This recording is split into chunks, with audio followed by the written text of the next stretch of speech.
তিতাস গ্যাসের prepaid meter recharge করা এখন খুবই সহজ।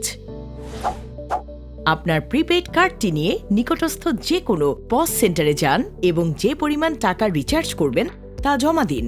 রিচার্জ হয়ে গেলে মানি রিসিট সহ কার্ডটি বুঝে নিন। এরপর গ্যাস মিটার রিচার্জ করার জন্য মিটারের এ বাটন পরপর 2 বার 1 সেকেন্ডের একটু বেশি সময় চেপে ধরে ছেড়ে দিন।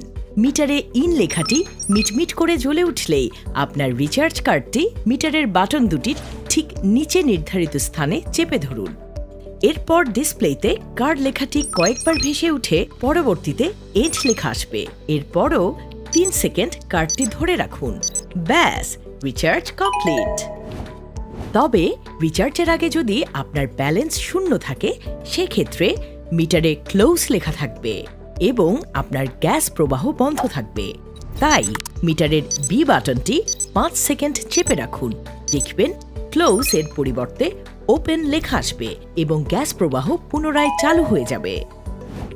এছাড়াও যে কোনো সময় গ্যাস ফুরিয়ে গেলে তাৎক্ষণিকভাবে 200 টাকা মূল্যের ইমার্জেন্সি গ্যাস ব্যালেন্স গ্রহণ করতে পারবেন।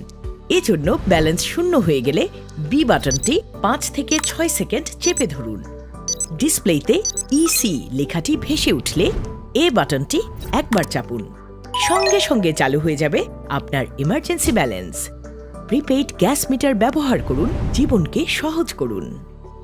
বিস্তারিত জানতে তিতাস গ্যাসের কল সেন্টার 16496 নম্বরে কল করুন।